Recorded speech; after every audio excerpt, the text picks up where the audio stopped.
When Command first told me I was being transferred to Orbital Research Station Lythara, 9, I imagined a quiet, distant post where nothing ever happened. A dust speck outpost orbiting a forgotten moon. A place where I could finish my engineering reports and get some sleep for once. What I didn't expect was to become the center of attention the moment I stepped off the shuttle. Lythara 9 was breathtaking. A vast, spiraling structure of gold alloy and translucent crystal, suspended above the glowing turquoise gas giant Erelos, 4. Its halls shimmered with bioluminescent threads, and gravity felt just slightly softer, engineered comfort. But the real shock wasn't the architecture. It was the crew. Everywhere I looked, gliding down corridors, adjusting holo panels, carrying stacks of glowing datapads, were women. Tall women, short women, feathered, scaled, luminous-skinned, antennaed, and even a few with crystalline patterns pulsing beneath their skin. All of them distinctly alien. And every single one of them stared right at me. Then started whispering. Then started approaching. I had been on the station exactly 20 seconds. I muttered to myself, clutching my duffel bag. Command forgot to mention that part. Beginning. The only human on board. My first encounter happened before I even reached the welcome desk. A woman with violet skin, long flowing silver hair, and eyes like polished obsidian stepped directly in front of me. Her uniform bore the insignia of a senior scientist. "You must be the human," she said. Her voice chimed, literally chimed, as if tiny bells were woven into her words. Yes, I replied. Orion Hale. Engineering Division. She studied me the way a biologist studies a newly discovered creature. Fascinating. Your facial structure is more symmetrical than I expected. Another woman appeared behind her, this one taller, with coral pink skin and delicate insect-like wings folded neatly on her back. I told you humans were cute, she said, nudging the violet one. Look at him. He's so compact. I'm within average human height, I muttered. A third woman, lithe, deep green skin, hair like vines, peeked over their shoulders. Does he smell different to you? That one startled me. I shower regularly, if that's what you're asking. The three exchanged rapid notes into their datapads. This was going to be a long assignment. Ladies, a voice called out from the end of the hall. Give the poor man some breathing room. Relief washed over me as a tall woman with luminescent freckles and a commander's coat strode forward. Her posture radiated authority. Welcome to Lythara 9, she said. I'm Commander Lythara. And yes, before you ask, you are the only human on board. That explained everything. Or maybe it didn't. Because the next thing she said confused me even more. You should know, she added carefully, that several species here have never interacted with a human in person. You're considered something of a curiosity. He sighed. Great. She smiled. Don't worry. I'll make sure they don't dissect you. She said it jokingly. Hope. Let me show you to your quarters. Middle, meeting the station's residents. Lythara 9 housed roughly 300 staff members from 9 species. All women, all specialists in some field. Xenobiology, energy engineering, astronavigation, diplomacy, stellar botany. As Commander Lythara guided me through the station, she introduced me to more and more curious faces. Some were shy, glancing at me before hurrying away. Others were bold. One approached me with a glowing ring of floating orbs around her. May I scan you? She asked, pointing a device at my chest. What for? We don't have much data on human lung capacity. I'd like to keep that data a mystery. Another, short, feathery, and brightly colored, offered me a small glowing cube. For your nesting comfort, she chirped. Humans don't nest. She gasped dramatically. You poor thing. By the time Lythara deposited me at my quarters, I was exhausted. You'll get used to it, she assured me. Eventually the excitement will calm down. She was wrong. Escalation, the curiosity grows. My second day, someone knocked on my door before I had even put on my boots. A tall woman with sea-green skin and gill lines on her neck smiled warmly. I'm Dr. Vallis, she said. Marine xenobiologist. I wanted to interview you for my research. I'm an engineer, I said slowly. Not a marine creature. Yes, but humans swim, do they not? You're asking because I swim. I'm asking because humans swim without gills. It's incredible. Before I could answer, another woman appeared behind her, feathered with brilliant blue and gold plumage. Excuse me, she said politely, but I signed up for the first interview slot. You did not, Dr. Vallis argued. Yes, I did, the feathered one insisted. I have the scheduling document right here. A third woman joined in. Then a fourth. Within minutes, they were arguing passionately about whose turn it was to speak to me. I slipped out the door and escaped down the hall before things escalated further.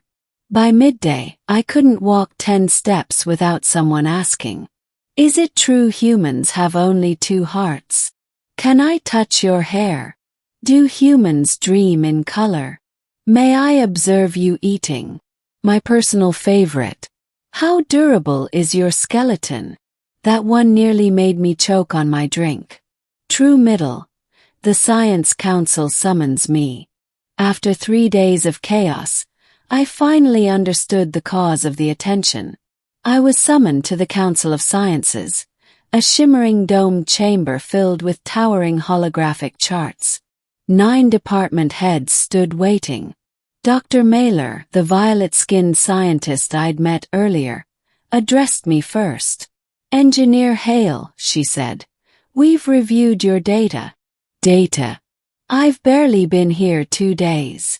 Oh, we've collected observations, she assured me. That worried me. Such as. She pressed a button. A hologram of me appeared. In the cafeteria, in the corridors, in the lift.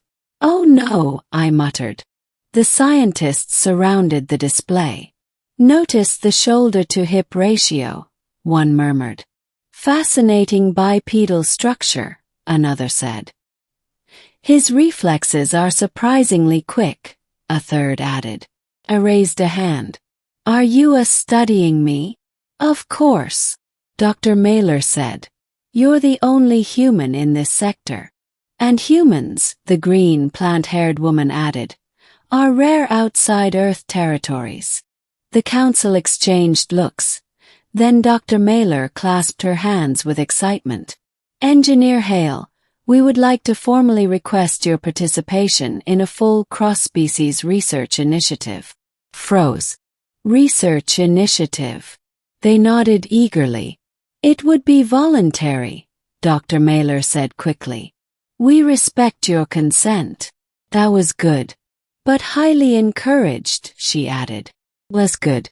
Your presence here is an opportunity, another scientist said. For science. For diplomacy. For understanding your species on a deeper level. I rubbed my temples.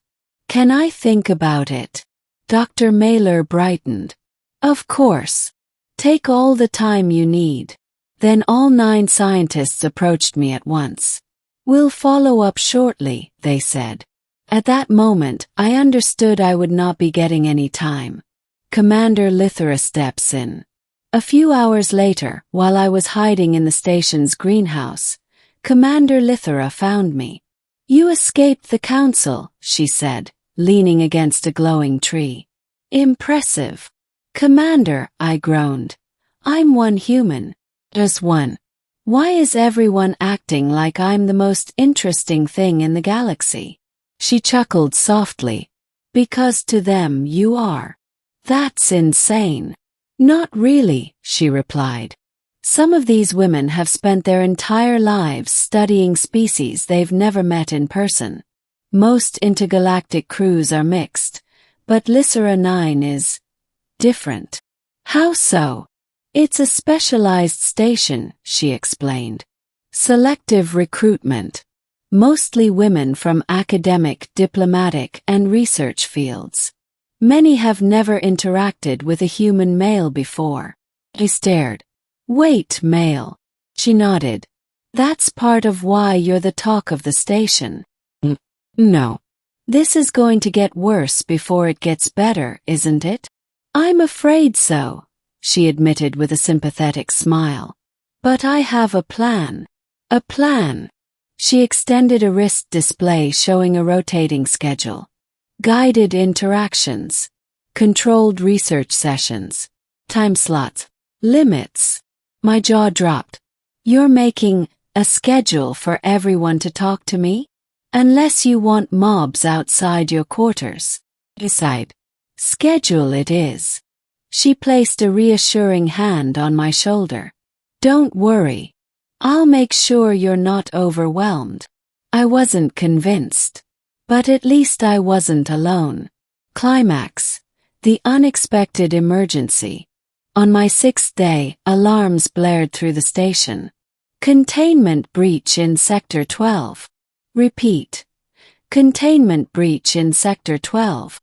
I rushed with a team of engineers to the lab corridor. A volatile energy core had destabilized, leaking harmful radiation. The lead engineer panicked. We can't get close enough to stabilize it. But humans had one advantage here. Our tolerance to certain radiation types was significantly higher. I'll fix it, I said, grabbing a repair module. The team stared in shock. You can't, one cried. It's too dangerous. I'll survive, I said. You won't. Before they could protest, I sprinted through the containment field, reached the unstable core, and rewired the failsafe manually. The moment I locked the circuit, the radiation dropped to safe levels. Cheers erupted behind the barrier. When I returned, the entire group crowded me, not with curiosity this time, but with admiration. You saved us. You're incredible. You risked your life. Commander Lythara approached last, her expression soft. Orion, she said quietly. You just earned this station's full respect. For the first time, the attention I received didn't feel overwhelming. Felt meaningful. Ending, finding my place. After the incident, everything changed. Yes, the alien women were still curious. Yes, they still asked questions, studied me, and occasionally tried to hand me strange glowing gifts. But now their interest was warmer. Respectful. Not because I was rare. Because I was part of the team. My research schedule became manageable. The station's scientists grew more careful and considerate. And I even found myself talking, joking, and bonding with them. One evening, as I stood at the observation deck watching Irelo's 4 swirling storms, Commander Lythara joined me. You've settled in, she said. I think I have. So tell me. Still want to transfer again? I laughed softly. No. Surprisingly. I think I belong here. She smiled, her freckles glowing brighter in the glass's reflection. Good. Because Lythara 9 could use someone like you. Someone like me. A human surrounded by curious alien women. A man who came here expecting isolation, but found unexpected connection instead. I watched the gas giant's auroras ripple across the clouds. Yeah, I said quietly. I think I'm right where I need to be.